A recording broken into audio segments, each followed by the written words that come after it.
The Olympic motto is Sidious, Altius, Fortius, faster, higher, stronger. And athletes have fulfilled that motto rapidly. The winner of the 2012 Olympic marathon ran 2 hours and 8 minutes. Had he been racing against the winner of the 1904 Olympic marathon, he would have won by nearly an hour and a half. Now, we all have this feeling that we're somehow just getting better as a human race, inexorably progressing. But it's not like we've evolved into a new species in a century. So, what's going on here? I want to take a look at what's really behind this march of athletic progress. In 1936, Jesse Owens held the world record in the 100 meters. Had Jesse Owens been racing last year in the World Championships of the 100 meters, when Jamaican sprinter Usain Bolt finished, Owens would have still had 14 feet to go. That's a lot in sprinterland. To give you a sense of how much it is, I want to share with you a demonstration conceived by sports scientist Ross Tucker. Now, picture the stadium last year at the World Championships of the 100 meters. Thousands of fans waiting with bated breath to see Usain Bolt, the fastest man in history. Flashbulbs popping as the 9 fastest men in the world coil themselves into their blocks. And I want you to pretend that Jesse Owens is in that race. Now close your eyes for a second and picture the race. Bang! The gun goes off. An American sprinter jumps out to the front.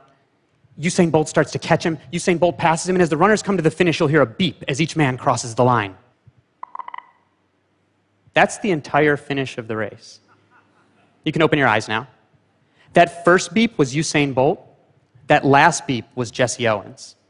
Listen to it again. When you think of it like that, it's not that big a difference, is it? And then consider that Usain Bolt started by propelling himself out of blocks, down a specially fabricated carpet, designed to allow him to travel as fast as humanly possible. Jesse Owens, on the other hand, ran on cinders, the ash from burnt wood, and that soft surface stole far more energy from his legs as he ran.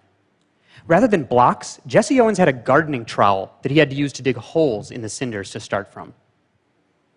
Biomechanical analysis of the speed of Owens' joints shows that had he been running on the same surface as Bolt, he wouldn't have been 14 feet behind. He would have been within 1 stride. Rather than the last beep, Owens would have been the second beep. Listen to it again. That's the difference track surface technology has made, and it's done it throughout the running world. Consider a longer event. In 1954, Sir Roger Bannister became the first man to run under 4 minutes in the mile. Nowadays, college kids do that every year. On rare occasions, a high school kid does it. As of the end of last year, 1,314 men had run under 4 minutes in the mile. But like Jesse Owens, Sir Roger Bannister ran on soft cinders that stole far more energy from his legs than the synthetic tracks of today. So I consulted biomechanics experts to find out how much slower it is to run on cinders than synthetic tracks. And their consensus was that it's 1.5% slower. So if you apply a 1.5% slowdown conversion to every man who ran his sub-4 mile on a synthetic track, this is what happens. Only 530 are left. If you look at it from that perspective, fewer than 10 new men per decade have joined the sub-4 mile club since Sir Roger Bannister. Now, 530 is a lot more than 1, right? And that's partly because there are many more people training today and they're training more intelligently. Even college kids are professional in their training compared to Sir Roger Bannister, who trained for 45 minutes at a time while he ditched gynecology lectures in med school. And that guy who won the 1904 Olympic marathon in 3.5 hours, that guy was drinking rat poison and brandy while he ran along the course. That was his idea of a performance-enhancing drug. Clearly, athletes have gotten more savvy about performance-enhancing drugs as well. And that's made a difference in some sports at some times, but technology has made a difference in all sports, from faster skis to lighter shoes. Take a look at the record for the 100-meter freestyle swim. The record is always trending downward, but it's punctuated by these steep cliffs. This first cliff in 1956 is the introduction of the flip turn. Rather than stopping and turning around, athletes could somersault under the water and get going right away in the opposite direction. This second cliff, the introduction of gutters on the side of the pool that allows water to splash off rather than becoming turbulence that impedes the swimmers as they race. This final cliff, the introduction of full body and low friction swimsuits. Throughout sports, technology has changed the face of performance. In 1972, Eddie Merckx set the record for the longest distance cycled in 1 hour at 30 miles, 3,774 feet. Now, that record improved and improved as bicycles improved and became more aerodynamic, all the way until 1996, when it was set at 35 miles, 1,531 feet, nearly 5 miles farther than Eddie Merckx cycled in 1972. But then in 2000, the International Cycling Union decreed that anyone who wanted to hold that record had to do so with essentially the same equipment that Eddie Merckx used in 1972. Where does the record stand today? 30 miles, 4,657 feet. A grand total of 883 feet farther than Eddie Merckx cycled more than 4 decades ago. Essentially, the entire improvement in this record was due to technology.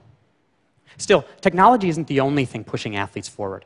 While indeed we haven't evolved into a new species in a century, the gene pool within competitive sports most certainly has changed.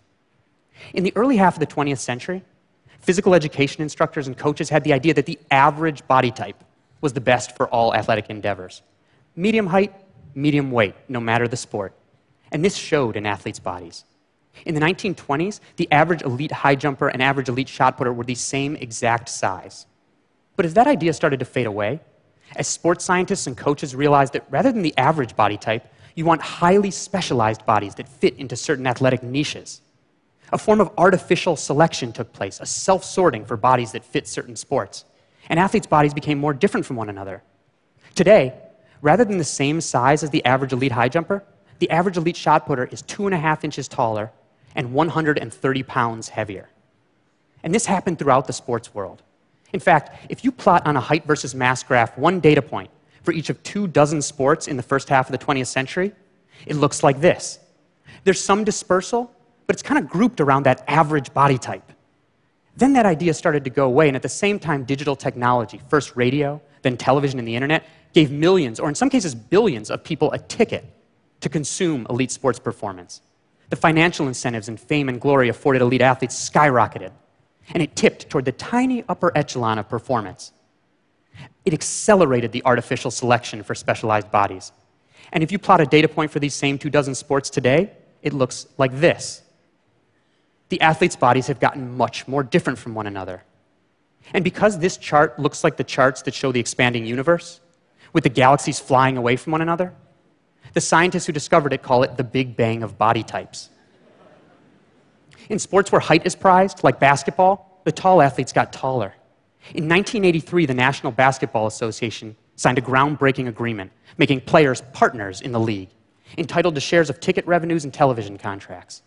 Suddenly, anybody who could be an NBA player wanted to be, and teams started scouring the globe for the bodies that could help them win championships.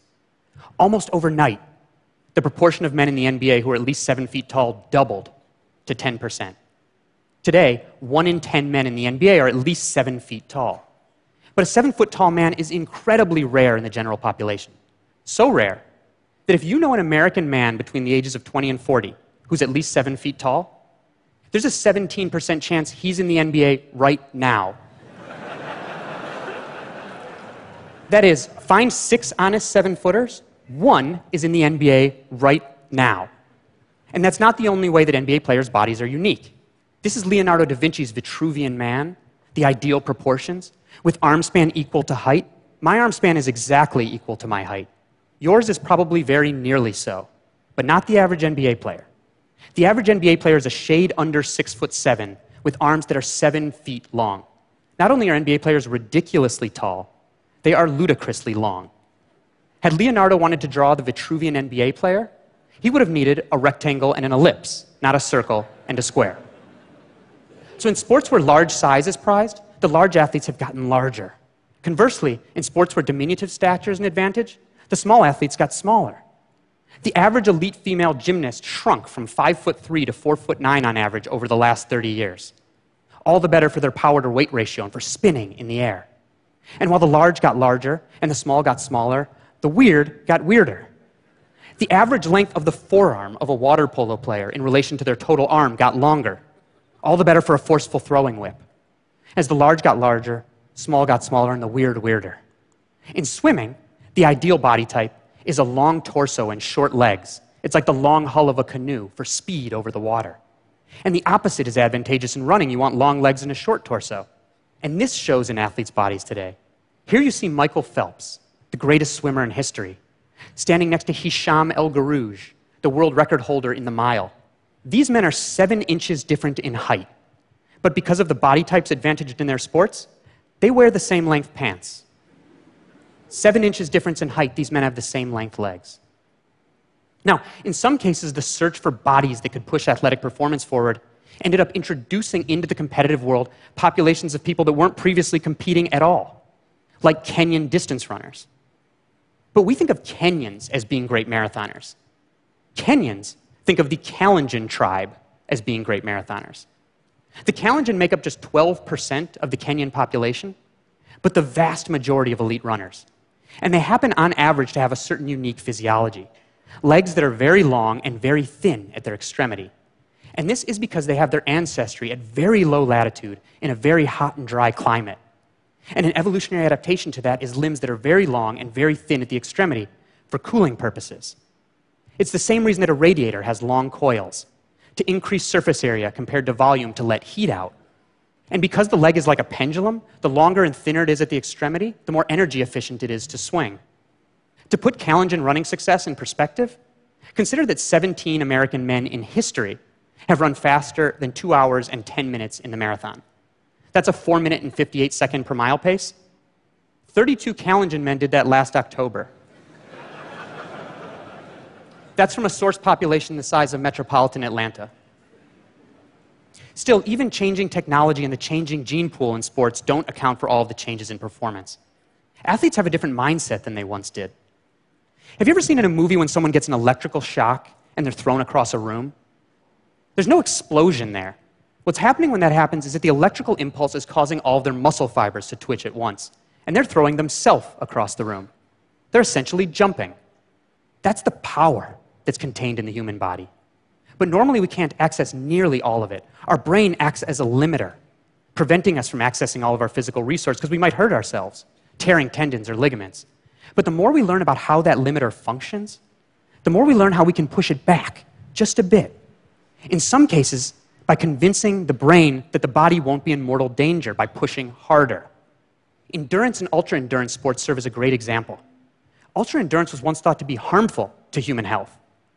But now we realize that we have all these traits that are perfect for ultra-endurance. No body fur and a glut of sweat glands that keep us cool while running. Narrow waists and long legs compared to our frames. Large surface area of joints for shock absorption. We have an arch in our foot that acts like a spring. Short toes that are better for pushing off than for grasping tree limbs. And when we run, we can turn our torso and our shoulders like this while keeping our head straight. Our primate cousins can't do that. They have to run like this. And we have big old butt muscles that keep us upright while running. Have you ever looked at an ape's butt? They have no buns because they don't run upright. And as athletes have realized that we're perfectly suited for ultra-endurance, they've taken on feats that would have been unthinkable before. Athletes like Spanish endurance racer Kilian Jornet. Here's Kilian running up the Matterhorn with a sweatshirt there tied around his waist. It's so steep he can't even run here. He's pulling up on a rope. This is a vertical ascent of more than 8,000 feet, and Kilian went up and down in under 3 hours. Amazing. And talented though he is, Kilian is not a physiological freak. Now that he has done this, other athletes will follow, just as other athletes followed after Sir Roger Bannister ran under 4 minutes in the mile. Changing technology, changing genes, and a changing mindset. Innovation in sports, whether that's new track surfaces or new swimming techniques, the democratization of sport, the spread to new bodies and to new populations around the world, and imagination in sport, an understanding of what the human body is truly capable of, have conspired to make athletes stronger, faster, bolder, and better than ever. Thank you very much.